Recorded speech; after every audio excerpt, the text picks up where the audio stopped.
Hola amigos, buenas tardes. Acabéis de escuchar la sintonía del programa Pluma y Tintero, el espacio que el taller y las revistas literarias tienen en las ondas. Os habla Juana Castillo Escobar, hoy lunes 11 de marzo de 2013, desde Onda Latina, en el barrio de Latina en Madrid, para el mundo entero. Estamos en el 87.6 de la FM y para los que vivís algo más alejados podéis escucharnos a través de internet en el enlace www.ondalatina.com.es. Si queréis poneros en contacto con nosotros podéis dejaros vuestras opiniones, sugerencias o queráis dar alguna noticia literaria o artística, podéis hacerlo llamando a la emisora al número 91 518 87 86 o nos enviáis un correo a plumaytintero@yahoo.es. Cuando aún no son las 7 de la tarde, las 18:57, según el reloj de aquí del ordenador, una hora menos en Canarias, os cuento que en el estudio nos acompaña José Antonio Morcillo Acedo, escritor, quien nos hablará de él, de su trayectoria literaria y de su novela recientemente editada, Arena en tus ojos. Pero de todo esto charlaremos tras un breve espacio musical en la voz incomparable de Enya.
Bien, pues acabáis de escuchar a Enya y ya paso a presentaros a José Antonio y le invito para que nos hable un poquito de él. Ahora un poquito que nos hable de su biografía, luego después ya vendrá la entrevista.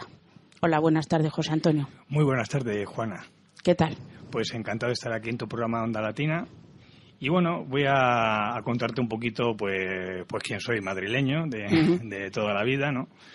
Y bueno, cursé mis estudios en el BME, que es Bolsas y Mercados Españoles. Es un holding, que es el organismo regulador de los mercados financieros, pero como holding pues también tiene su parte de institución académica, el Instituto BME, donde es una facultad privada de finanzas Allí, bueno, pues estudié Mercado Español Oficial de Futuros y Opciones Financieras.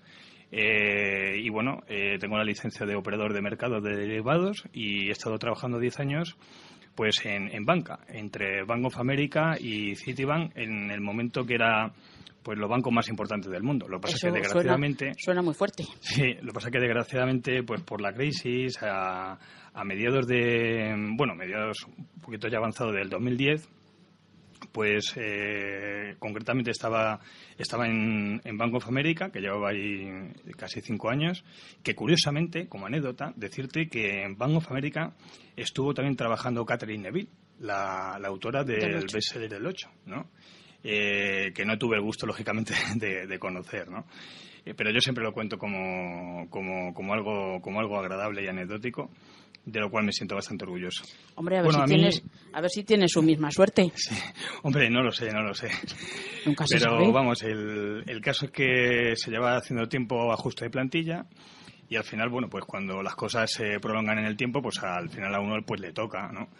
Y tuve que salir a mediados del 2010 de Bank of America.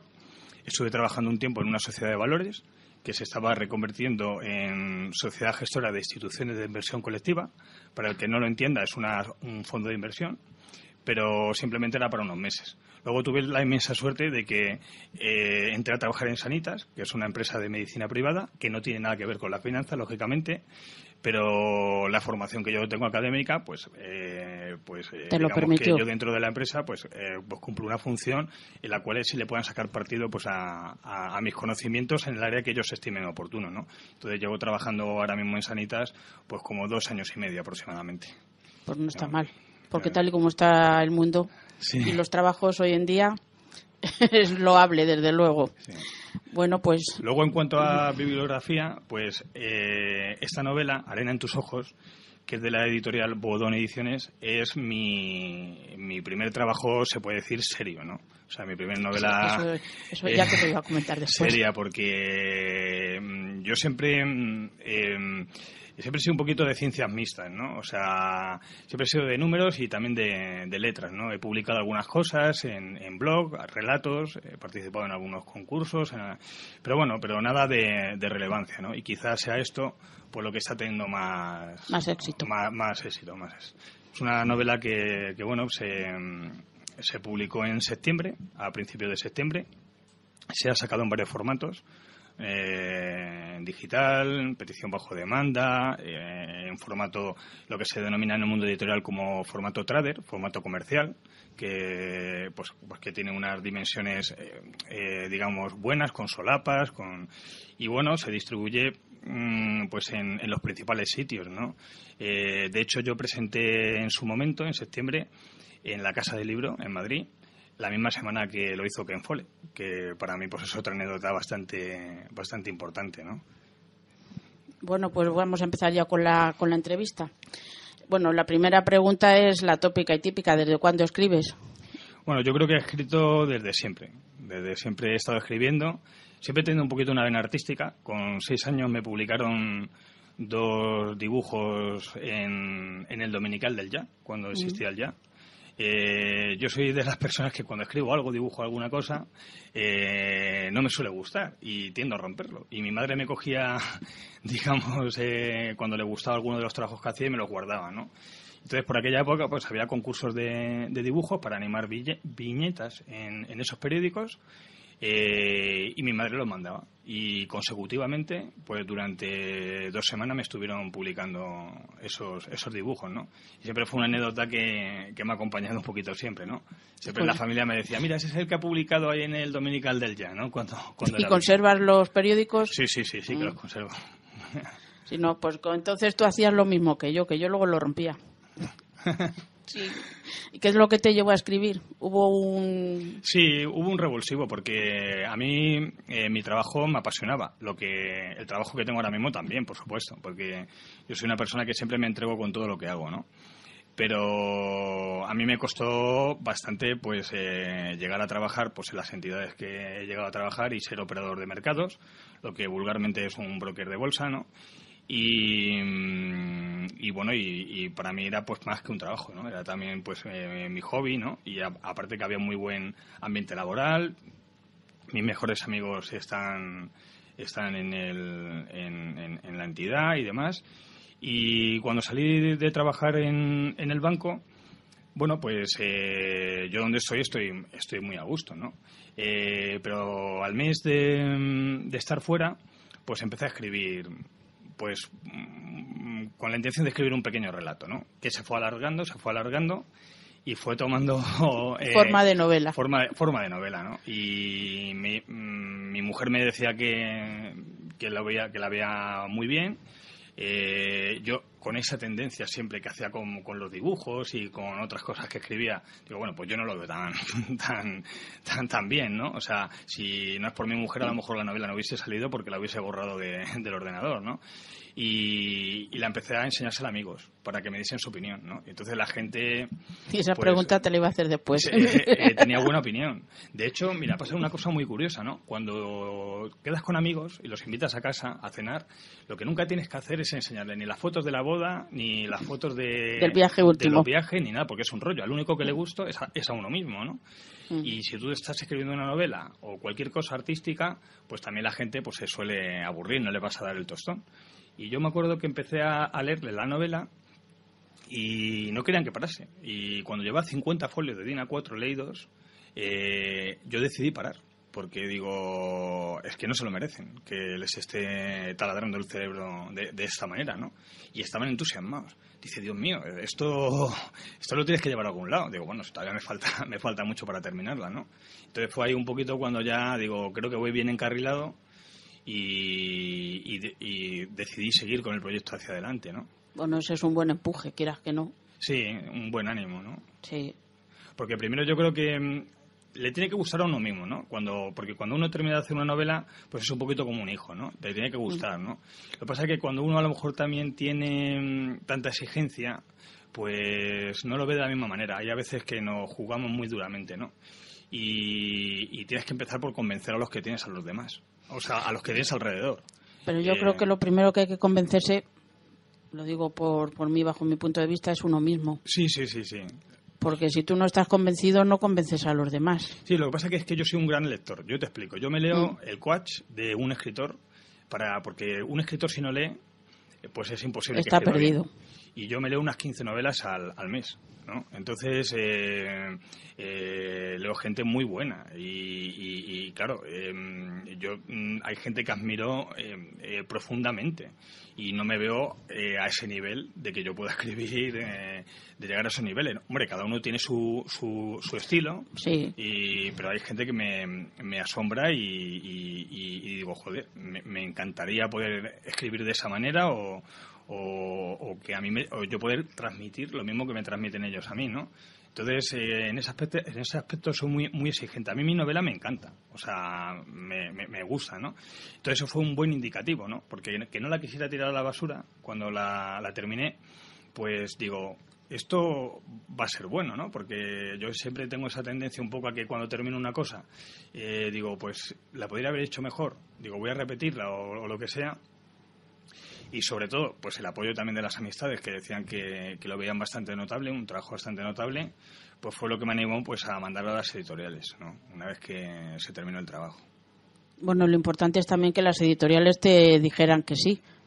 Es decir, que por lo menos alguna lo admitiera. Sí, porque yo tengo entendido, yo me acuerdo que antes de mandar la novela, pues lo típico, ¿no? Uno pues explora un poquito internet y empiezas a meterte en foros de escritores y tal, y dicen que aquí en España pues es prácticamente una quimera, que es muy difícil si no eres famoso publicar, que prácticamente pues es imposible, ¿no? O sea, hay mucho marketing de por medio y no es el sitio más adecuado si eres un escritor novel para publicar, pero yo te digo que no es del todo cierto. O sea, se puede conseguir. O sea, se puede publicar porque aunque haya mucho marketing y demás, date cuenta que una editorial pues es un negocio y un libro es un producto. Y las editoriales tienen unas colecciones y uno lo que tiene es que tener una obra que se adapte a alguna de esas colecciones y que luego la editorial, lógicamente, tenga hueco para coger esa obra y tu obra sea mejor que la del otro para que pueda entrar ahí, ¿no? Lógicamente, evidentemente, tiene que tener una vocación ese tipo de editorial, pues de dar oportunidad a un escritor, lógicamente, que sea Nobel, ¿no? Sí, para un desconocido. Pero vamos, que es posible, o sea, que se puede conseguir, es completamente viable. Bueno, como dicen, si se quiere se puede. Sí. Sí. Bueno, ¿y cuando escribes necesitas estar a solas o no te importa que haya ruido a tu lado o tienes un momento determinado a la hora de escribir? Es decir, tienes, por ejemplo, yo que sé, de 5 a 8 de la mañana, vamos a poner por caso, o de 7 a 10 de la tarde. Pues mira, pues yo por ejemplo tengo mucho más disciplina, porque igual que te decía antes que el coach, el entrenamiento para el escritor es leer, también lo es escribir, lógicamente, ¿no? Pero yo tengo mucha más disciplina leyendo que escribiendo. O sea, yo mis momentos de leer los libros lo tengo cogido a lo largo del día, que es cuando cojo el transporte público, cuando voy a determinados sitios, y al final termino sacando ese tiempo para que me dé tiempo a leer esas 15 novelas al mes, ¿no? Que mucha gente me dice, pues no tendrás vida. Digo, sí tengo vida, yo hago muchísimas cosas en mi vida, lo único que pasa es que eso también se entrena.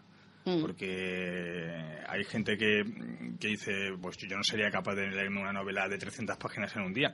Yo sí soy capaz de leerme. En vez de estar viendo la televisión. Claro, efectivamente. Yo la tele casi no la veo.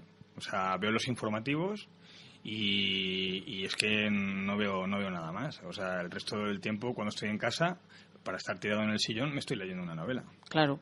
Y hay a veces que a lo mejor me estoy leyendo 3 o 4 a la vez. O sea, 3 o 4 novelas a la vez, ¿no? Y luego en el tema de la escritura, ahí lo veo más delicado, ¿no? Porque hay días que no estás a lo que tienes que estar. Y entonces, para torcer la novela, pues prefiero no tocarla. Y cuando tienes la musa, cuando tienes la inspiración, de repente te sientas delante del ordenador y puedes escribir 50 folios seguidos y te has tirado desde el principio de la tarde hasta altas horas de la noche, ¿no? Sí, eso sí es cierto. Y entonces, pues es es como yo funciono, ¿no? Ahí me cuesta más tener disciplina, pero porque creo que es práctico de que si no lo vas a hacer bien, mejor no... Sí, es preferible no hacerlo. No hacerlo. Eso sí es cierto. Porque sí, eso, a lo mejor te pilla la musa, yo que sé, en un medio de transporte y es preferible también sacar en ese momento un cuaderno y decir, mira, tomo aquí notas y en cuanto llegue a casa lo pongo en el ordenador. Pero si no, más vale dejarlo. También lo que antes no lo hacía, pero se me ocurrió la idea hace un tiempo, fue comprarme una grabadora, un MP3 sí. Grabadora. Y cuando me viene a lo mejor algo así importante, pues cojo encima la grabadora y lo grabo y luego lo desarrollo en casa tranquilamente. Sí, yo en casa lo único que pasa es que llevo a lo mejor, siempre llevo algún bolsillo grande y siempre llevo una... Ahí llevo un papel, un bolígrafo, un lapicero, lo que sea, para anotar lo que se me venga a la cabeza. Bueno, ya me has dicho que escribes en el ordenador directamente, bueno, sí. O coges de vez en cuando también el papel y el bolígrafo o la pluma. Sí, hombre, claro, una novela como no es como un relato corto, que lo puedes tener muy controlado, un relato corto. Una novela implica que tomes muchas notas, porque claro, van surgiendo muchos personajes, van surgiendo muchas situaciones. Entonces, si quieres evitar que a lo mejor un personaje que sale en el capítulo 2 y ha fallecido reviva en el capítulo 20, por ejemplo, pues tienes que lógicamente llevar un cuaderno de notas evidente para evitar ese tipo de fallos. Porque muchas veces no te acuerdas, o sea, a lo mejor si tardas mucho o cambiarle el color de los ojos como Flovera en Mapo Bari. Exactamente. Que en unas veces se lo pone verdes y en otras veces los pone marrones, por ejemplo. Claro. Yo lo que hago, no sé si tú lo harás también, hacer una especie de listado con los personajes y todas las características de ellos. No, yo lo que voy... yo, por ejemplo, hay una cosa que tengo muy buena, ¿no? Que, por ejemplo, a lo mejor me levanto y la novela la tengo ya en la cabeza entera. Entonces, lo que pasa es que lo único que me falta es pasarla a papel, ¿no? Luego, cuando ya la estás escribiendo en el ordenador, pues a lo mejor pues vas cambiando cosas, ¿no? Porque se te ocurren cosas normal. Más Sí, atractivas de lo que habías pensado en un primer momento. O ampliar cosas. Sí, o ampliar cosas o incluso reducir, porque muchas veces merece la pena que tenga 10 páginas menos la novela, ¿eh? Y básicamente, según va cogiendo una complejidad, pues me aseguro de que ese cuaderno de notas tenga bien trazada la hoja de ruta, para luego no tener que reescribirla entera. Sí, para tener que empezar a leer otra vez. Claro. Sí, yo lo que hago son tarjetas. O sea, las antiguas tarjetas yo voy haciendo, por ejemplo, yo que sé, personaje tal, y todas las características. Y por lo menos lo miro. ¿Te resulta fácil compaginar tu vida diaria con la escritura? Sí, porque, hombre, yo ahora mismo estoy de baja por enfermedad, ¿no? Tengo una enfermedad ahora grave. Pero sí, porque date cuenta que es un hobby, ¿no? Y entonces, aunque yo, por ejemplo, haya conseguido pues lo que mucha gente pues le es muy difícil, ¿no? Pues que es que te publique una editorial en condiciones y que salga tu obra al mercado como debe salir y tener la difusión que debes de tener.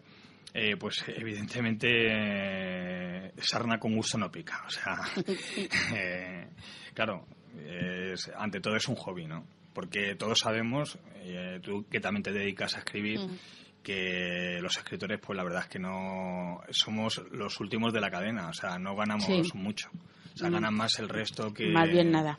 Bueno, yo hablo por mí. Claro, yo creo que cuando un escritor escribe tiene que partir de la base de que no va a ganar dinero, aunque luego gane, ¿me entiendes? Porque algo, lógicamente tú tienes unos derechos de autor, unas regalias, tú cuando firmas un contrato evidentemente puede haber pues un adelanto o no, y luego evidentemente bueno pues te tendrán que liquidar cuando pase el tiempo que corresponda sobre las ventas reducidas, ¿no? O sea, sobre las ventas producidas. Pero que básicamente uno tiene que ir con esa mentalidad, con la mentalidad de que no va a ganar dinero porque te puedes hacer muy mala sangre. O sea, eso sí es hay cierto. un problema que tienen muchos escritores, yo que tengo muchos amigos ya me he metido mucho en el círculo, un problema que es el ego del escritor. El ego del escritor es que hay gente que piensa que escribe mejor que nadie. Y que son los mejores, ¿sabes? Por eso yo al principio de la entrevista te decía que y lo mismo habrá algunos que realmente sean buenos y ese ego sea justificado, ¿no? Y otros, pues pobrecitos, pues andan por la vida engañándose a sí mismos, ¿no? Pero lo que no hay que perder de vista, pues es la realidad. O sea, una editorial es una empresa, una editorial tiene que ganar dinero para poder subsistir y el libro es un producto. Y entonces lo que está haciendo esa empresa es coger tu producto y ese producto tiene que encajar dentro de la línea editorial de alguna de las colecciones. Entonces tú puedes haber hecho una obra maestra, pero si no encaja en ninguna línea editorial, pues se ha quedado fuera. O sea, ¿qué le pasó en su momento, por ejemplo, a John Kennedy Toole con La conjura de los necios, ¿no? Que es una de las obras de referencia de la literatura norteamericana? Y dice la leyenda que llegó a suicidarse porque no publicó la obra y al final consiguió que se publicase su madre, porque su madre creía en él, en la obra y bueno, por lo visto pues echó un noviete que era un editor. Ese editor apostó por publicar la obra y fue un super éxito, ¿no? Y esa obra se escribió en los años 60, se publicó en el año 80 y se tradujo al español en el año 89.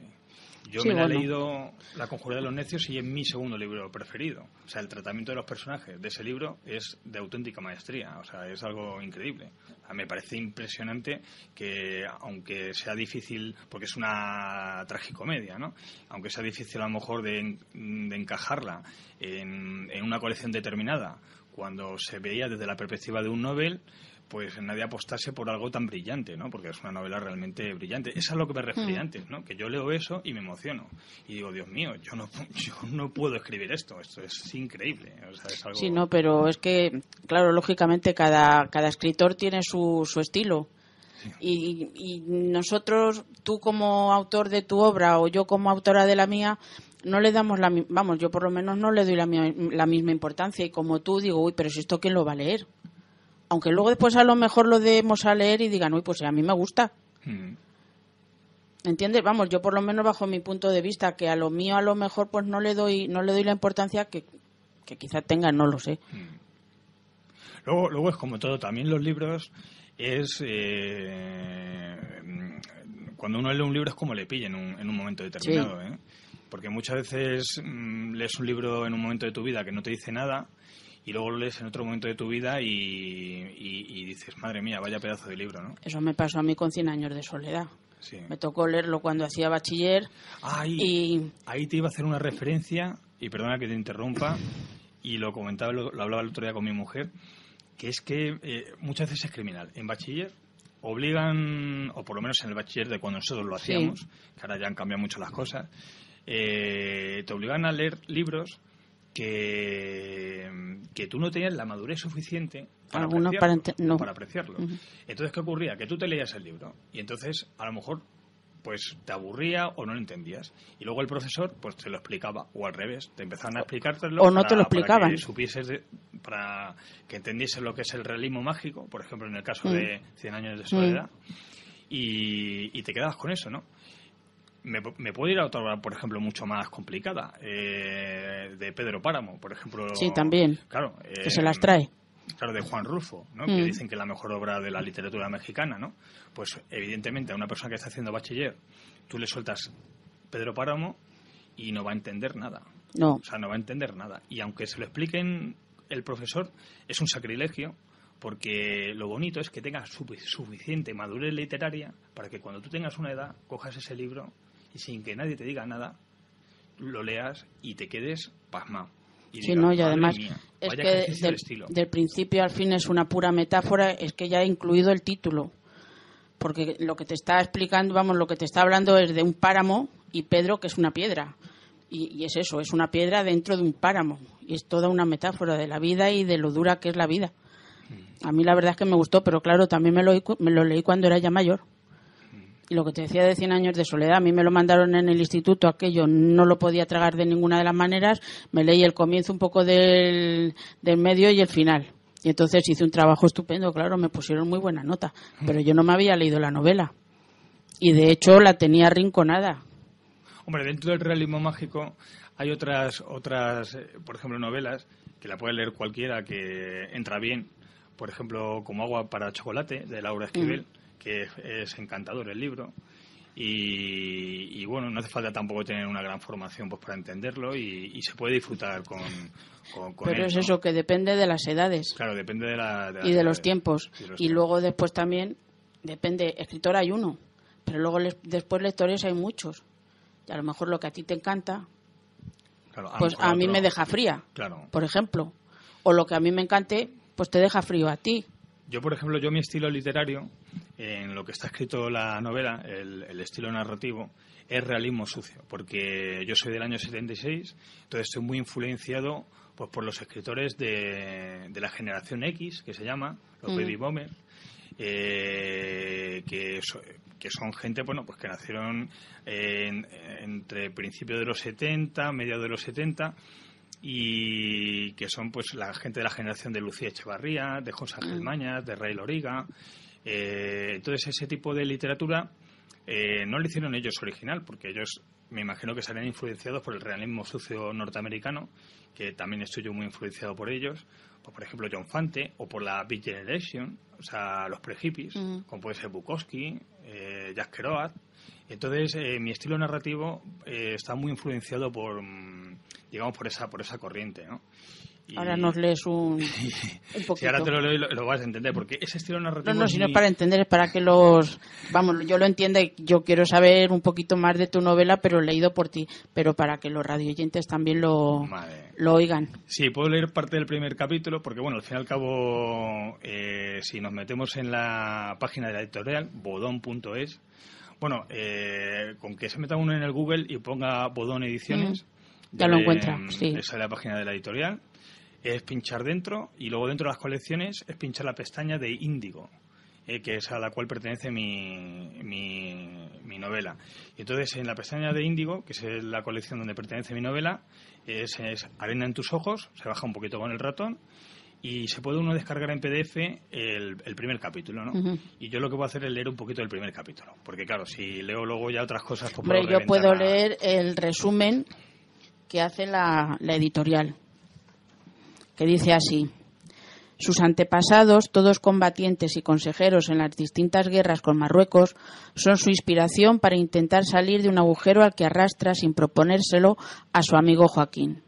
La novela, que alterna episodios de la vida en el Madrid actual del protagonista con otros de la vida de su tatarabuelo Luisón, durante una guerra con Marruecos, nos narra unos hechos crudos, brutales a veces, pero siempre tratados con un humor ácido, hilarante en ocasiones, que envuelve la lectura de principio a fin.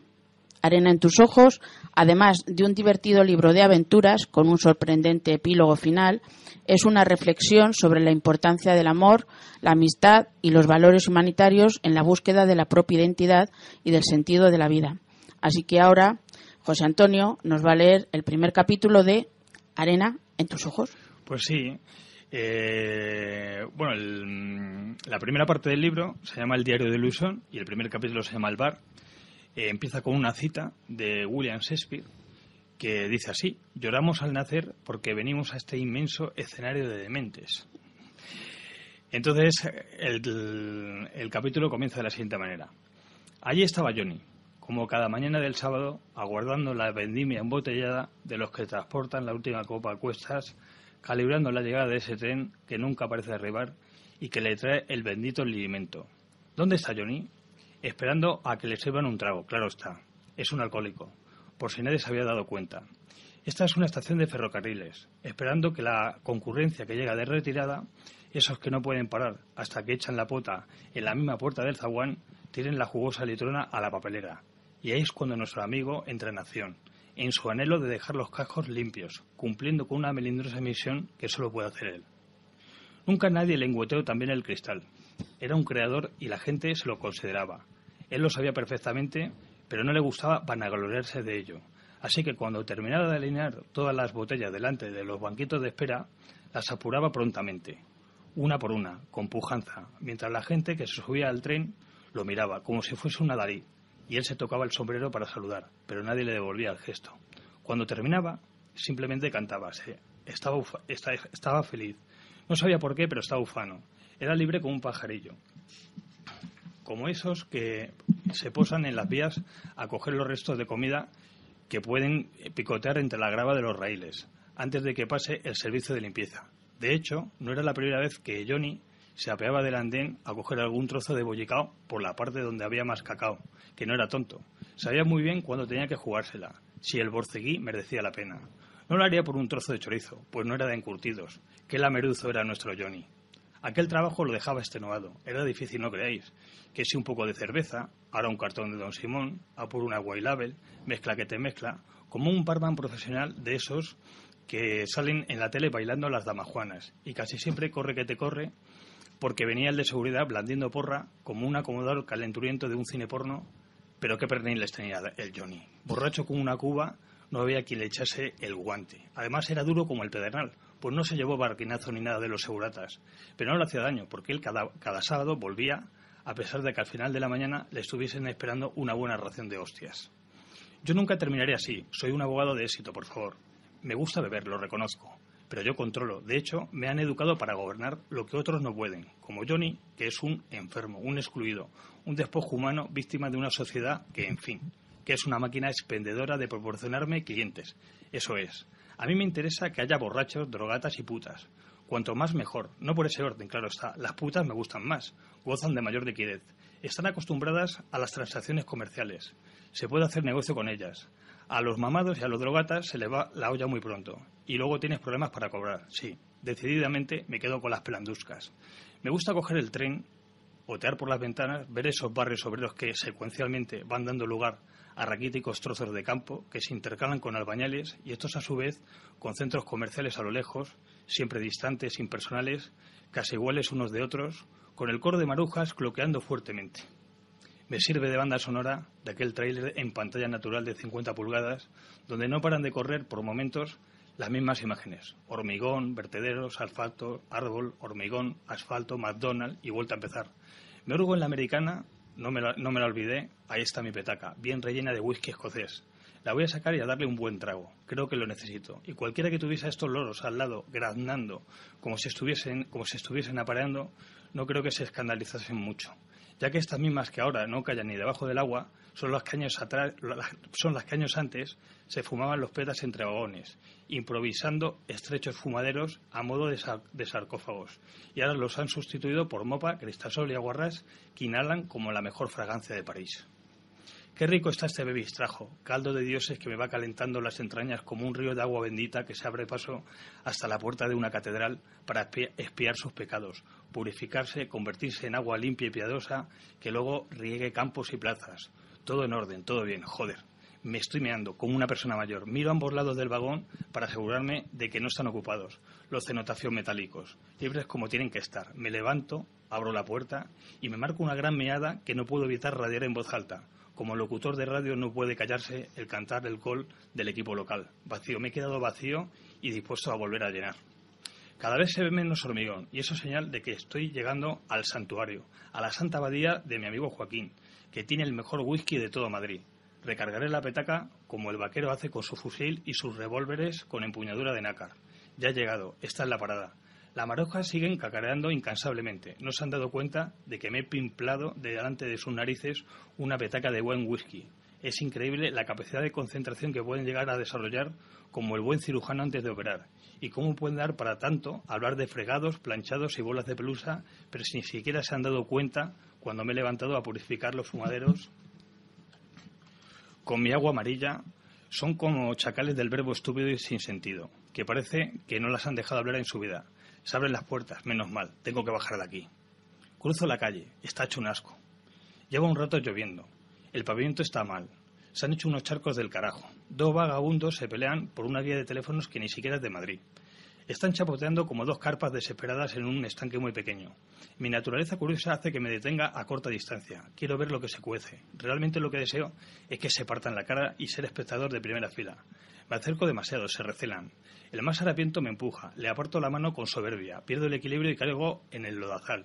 Los sin techos se alejan raudos, saben que pueden tener problemas. Me levanto intentando limpiar mi gabardina, que está completamente mojada. Caigo en la cuenta de que me he dejado el paraguas en el tren.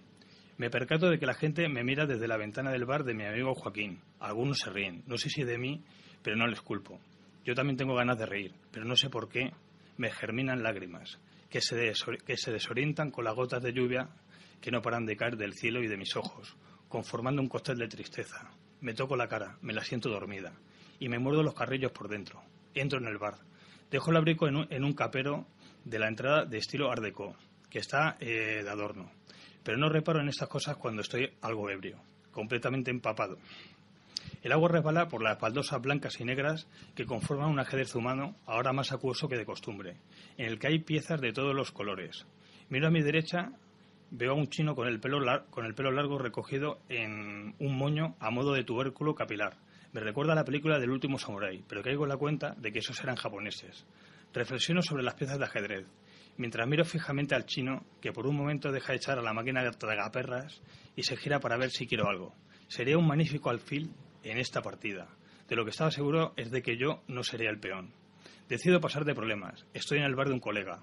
Cojo uno de los pretenciosos taburetes rojos de piel buena y cromados relucientes que giran rápido sobre su base, como a mí me gustan, y acomodo mi culo antes de pedir un whisky. Joaquín, que no da abasto, me llama la atención para que quite el abrigo del perchero, que está chorreando sobre la pared rosada hecha de estuco con una técnica especial, que le da un aspecto aterciopelado, pero que, sin embargo, ahora parece estar teñida de rojo, rojo sangre. Cojo la gabardina que a su vez se ha teñido con el color de la pared. Pensé que ese sería el aspecto que tendría a mi espalda si alguien me disparara por detrás. Me acordé del último parroquiano inocente que no pude salvar de una buena condena, a pesar de que lo peor que había hecho en su vida fue tirarse un pedo en un ascensor. Pero así era la existencia, unos ganan y otros pierden. Doblé el abrigo, más bien lo hice un gurruño y me lo puse entre las piernas, pero no estaba cómodo. Miré el techo, que estaba adornado por una inmensa lámpara barroca que quería pasar por muy antigua, pero yo sabía que no lo era. Pues acompañaba a Joaquín el día que la compró en una tienda del centro. Por un momento me vi tentado a colgar la gabardina de uno de sus pitones dorados, como si fuese un ahorcado. Me imaginé la lámpara balanceándose de un lado a otro, mientras el abrigo, un suicida arrepentido, luchaba por salvar su vida, mientras la gente del bar separaba los taburetes para que no hiciese pie. No me gustó ese razonamiento, y busqué a Joaquín con la mirada para que me sirviese de una vez. La gente se apartaba de mi lado. No sé si porque habían contemplado la escena de fuera de momentos antes, porque estaba empapado y lleno de barro, o porque no podía disimular que estaba prácticamente borracho. Seguramente por todas las cosas a la vez. Por un momento me sentí resbalar del taburete, pero me sujeté a la barra de mármol pulido como un puto koala. Cuando conseguí enderezarme, allí estaba mi whisky, resplandeciente, que apuré de un trago. Me sentó como un tiro, pero rápidamente busqué a mi amigo con la mirada para que me contratase otro.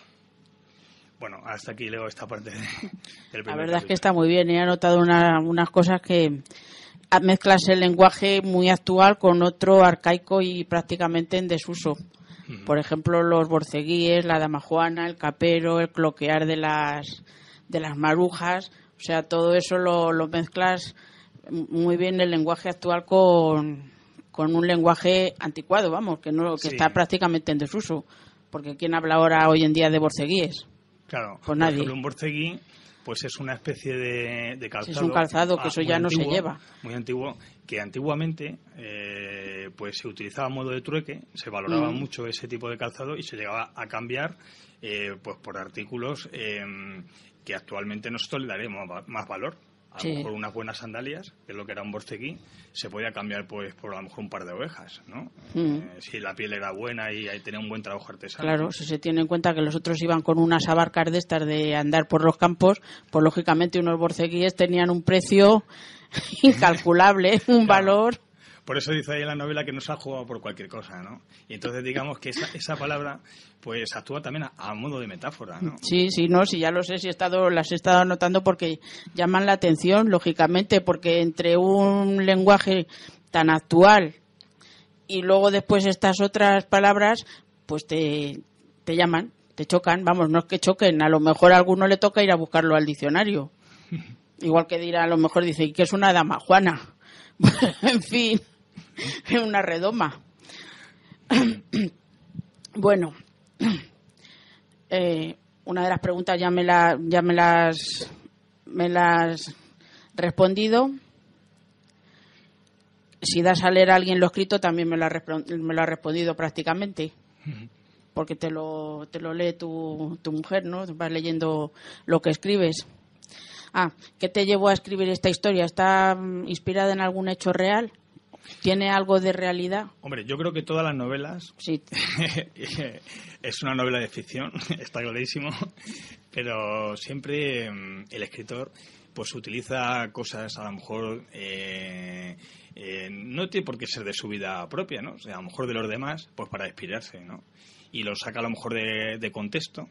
Y bueno, y se permite una serie de licencias literarias pues para adornarlo todo y que encaje mejor, ¿no? Para contar tu propia historia. Claro. Vamos, esa historia que tú quieres contar. Claro, pero vamos, que no es nada biográfico ni nada. Una de las cosas que tiene la novela, yo voy desarrollando los personajes. No, si yo no me refiero a que sea biográfico, sino que, por ejemplo, yo que sé, pues has leído el periódico o has visto una noticia en internet o te han contado cualquier cosa y entonces a ti eso se te ha quedado ahí dando vueltas y sí ha sido un revulsivo para inspirarte. Era lo que me quería referir con esa pregunta. Es decir, que si ha habido algo que te ayudó a inspirarte, o bueno, pues es algo que te ha salido así. Hombre, por ejemplo, el hecho de que los personajes principales, ¿no?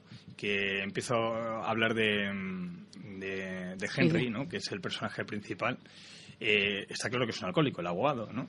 Y sin embargo, como habla de Johnny, de ese que es un personaje transitorio que no vuelve a aparecer más en la novela, que es un alcohólico y él un extra. lo está viendo como un alcohólico, ¿no? Y él no se da cuenta de que es el es alcohólico igual, ¿no? O sea, no hay diferencia. Lo que hay diferencia es una carrera universitaria entre uno y otro, nada más.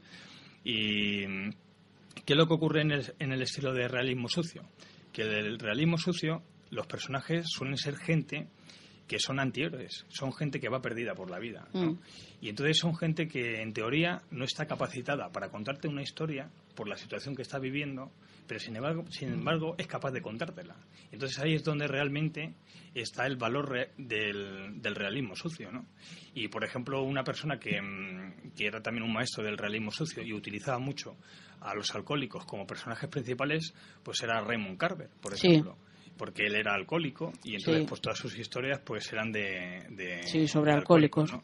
Yo, sin embargo, el alcohol no lo pruebo, o sea, es una cosa que... Sí, no, la verdad es que Carver tenía dos cosas metidas en la cabeza, el alcoholismo y los tríos, porque con eso de que su mujer le dejó y luego se casó con la que fue su editora, gracias a ella editó sus relatos.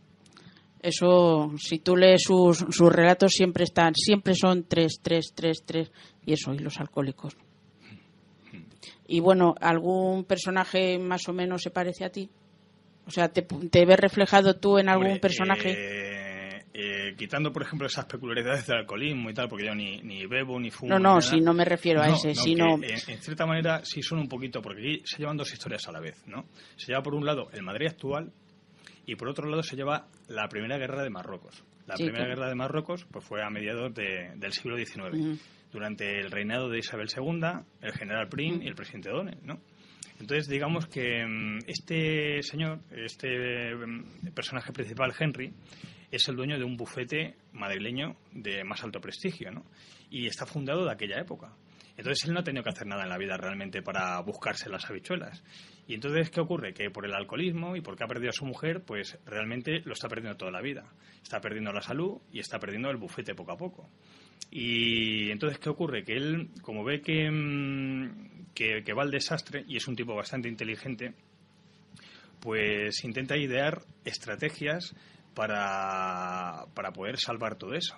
Entonces, como él tiene muy sobrevalorados a los familiares que consiguieron fundar ese bufete, que fueron realmente los portadores de esa riqueza que le han ido dejando, pues él se va a la historia de su tatarabuelo. Su tatarabuelo se llamaba Luisón, y entonces su tatarabuelo fue pues uno de los asesores de la reina Isabel II, del general Prim y de toda esa gente.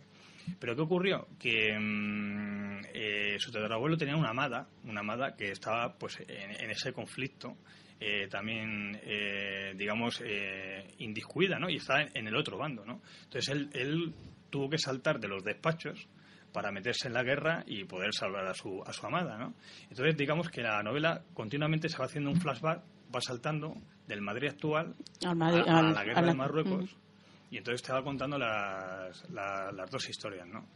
Y al final la moraleja que se saca es que, por un lado, en el tema de lo de la guerra, ¿no?, de los conflictos, pues que ni unos eran tan buenos ni los otros eran tan malos. Y en el caso familiar, lo mismo. Él se termina dando cuenta y que él es tan desastre ni tan malo, ni su tatarabuelo era tan bueno, ¿no? Y entonces se va encontrando un poco a sí mismo, ¿no? Entonces al final, digamos que va cuadrando el asunto por esa línea, ¿no? ¿En alguna ocasión has escrito poesía? Sí. De hecho, tengo un blog de poesía.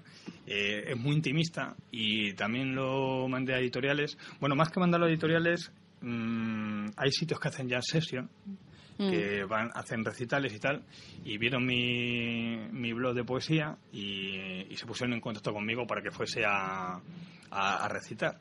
Y había gente que iban allí, gente que son editores de pequeñas editoriales y tal. Y no sé si conoces, perdona que te corte por si acaso te interesa, en la calle San Vicente Ferrer, el bar me parece que se llama el Bukowski. Sí, en el Bukowski hice una presentación yo. Vale.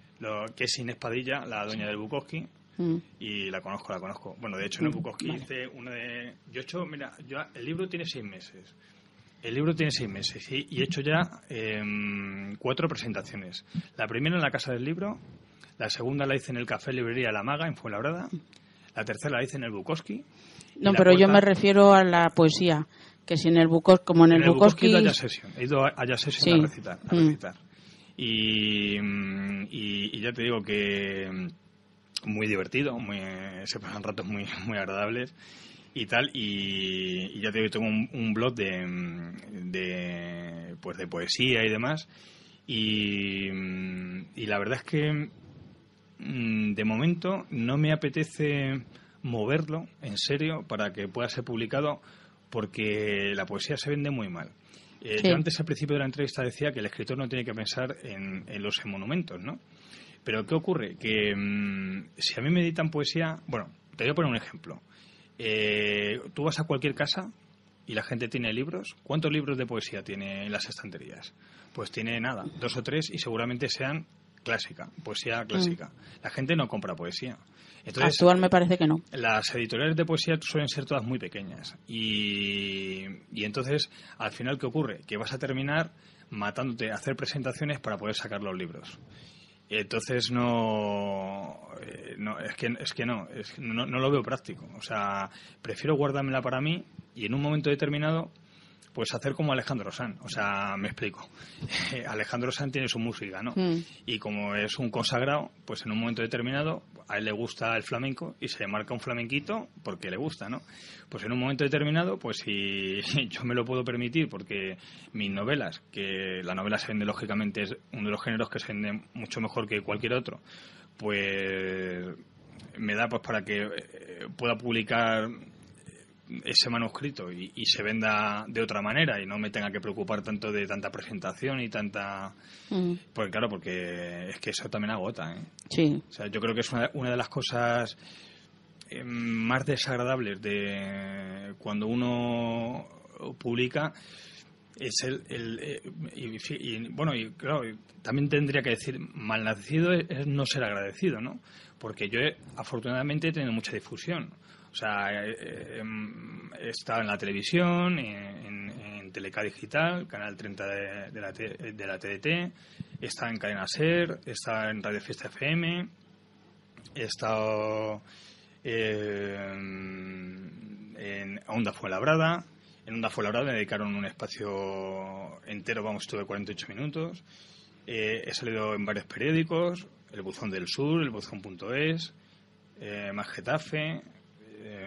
no sé, blogueros, me han hecho entrevistas blogueros no solo españoles sino de todo el mundo, de Nueva York, de Canadá, de México, de Argentina, o sea que no me puedo quejar, y estamos hablando en 6 meses. O sea, sí, no, la verdad es que es un espacio corto de tiempo y a blog, a radio, a televisión, a periódico tanto escrito como digital. O sea, que creo que para un escritor no, pues... Si no te has tenido que sentir agobiado. Sí, yo he habido, como estoy también tengo, o sea, como ahora mismo yo me encuentro de baja médica, estoy malo, pues sí. Hombre, te gusta, porque hombre, lógicamente te sientes, uno vaya a la SER, claro, y le haga una entrevista a Víctor Guillén y encima se tire contigo 10 minutos, cuando a lo mejor a los consagrados habla 3 minutos y medio, 4 minutos, y de repente conectas bien con él y estás 10 minutos hablando ahí en antena, pues mola. Y estar en Onda Fuenlabrada, pues hablando con Monse Bobis, que es la periodista que me hizo la entrevista, 48 minutos que estuvimos de entrevista.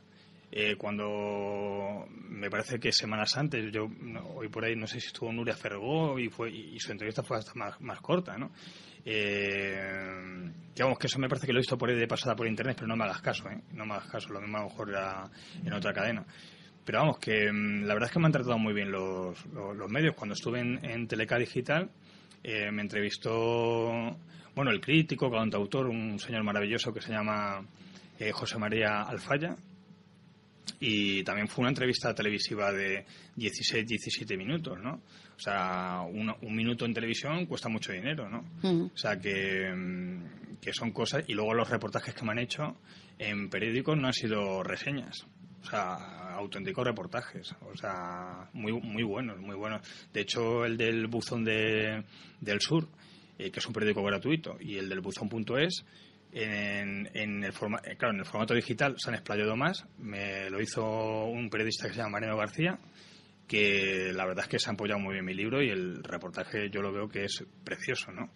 Y el otro día que me hicieron una entrevista en Más Getafe, pues fue también muy bonito. Me llevaron a un sitio a hacer unas fotos que era así como tipo galería de arte con cafetería, ¿no? Así tipo chilao, no sé, una cosa así muy muy bonita, y fue una entrevista también bastante larga, ¿no? Sale el periódico mañana, sale. O sea que ya es un periódico de pago, vale €1 en los kioscos. Bueno, mañana no, el miércoles sale en Getafe, se puede comprar por €1, ¿no?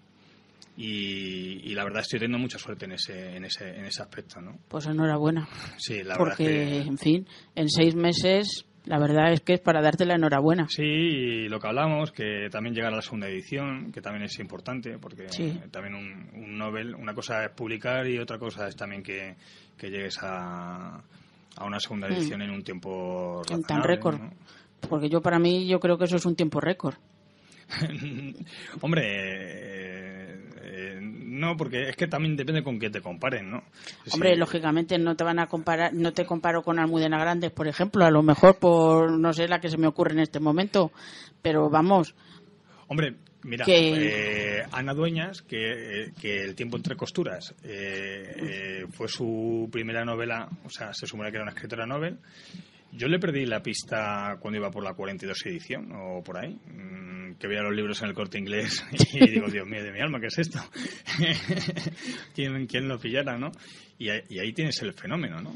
Sí, la verdad es que si tienes suerte y eso, y das con un periodista, con alguien que te apoye y que empieces eso, a que se te vea y a que se te oiga, lógicamente, pues tendrás una amplitud de miras y... El teléfono ya está sonando. Creo que es que se nos está acabando el tiempo. Bueno, pues, ¿tienes algo más así que añadir? No, la verdad es que ha sido un placer estar aquí contigo. Yo darte las gracias por venir. He disfrutado con la conversación y más cuando hablas con gente que adora y ama los libros también, ¿no? Yo la verdad se ha dicho que sí, para mí los libros son, vamos, objeto de culto. Sí, sí. Objeto de culto. Esa es la verdad. Me ha gustado muchísimo la entrevista, la verdad. A mí también. Estoy muy, muy agradecida porque hayas venido. Y bueno, la verdad es que la pena es que se hace demasiado corto. Es 1 hora, pero que se va el tiempo rápido. Y claro, ahora viene el compañero y me gustaría, antes de despedirme, pues decir unas cositas. Aunque luego después ya te despidas tú. Bueno, pues como ya son las 8 menos 5 prácticamente, deciros que ya nos vamos a despedir, y antes de deciros adiós, a la semana que viene añadir que no hay programa porque en Madrid es fiesta. También quería compartir una noticia, a ver, si no os la digo hoy no la voy a poder decir. El viernes día 15 de marzo a las 7 de la tarde, una vecina de aquí del barrio, se llama Julia Enciso Orellana, presentará un libro de poemas titulado Sobre el hombro herido del mundo. Espero a ver si puedo ponerme en contacto con ella. No la conozco, lo único que pasa es que me lo ha dicho la directora de la Biblioteca Municipal de aquí, de Ángel González, y para intentar hacerle una entrevista. Dicha presentación tendrá lugar en la Biblioteca Pública Municipal Ángel González, que está en la calle Granja de Torrehermosa, número 1. El metro más cercano es el de Campamento y los autobuses, me parece que son el 121, el 131, el 25 y me parece que también el 39. Y esto es el día, ya he dicho, el viernes 15 de marzo a las 7 de la tarde. Tampoco quiero despedirme sin antes dejar un saludo sonoro. Se trata de un recordatorio. Es que va nuestro abrazo para las víctimas del 11M y nuestro apoyo para sus familiares y amigos en este 9º aniversario en el que rememoramos tan brutales atentados. Y también recordar que hoy se celebra el 2º aniversario del maremoto de Japón. Para unos y otros, nuestros recuerdos y nuestra solidaridad. El lunes 18 ya he dicho que no habrá programa, y el 25, como empieza la Semana Santa, pues ya veremos a ver qué es lo que pasa. Por lo pronto me despido hasta el 25. Y bueno, si tú quieres decir algo más. Pues nada, que ha sido un placer, la verdad.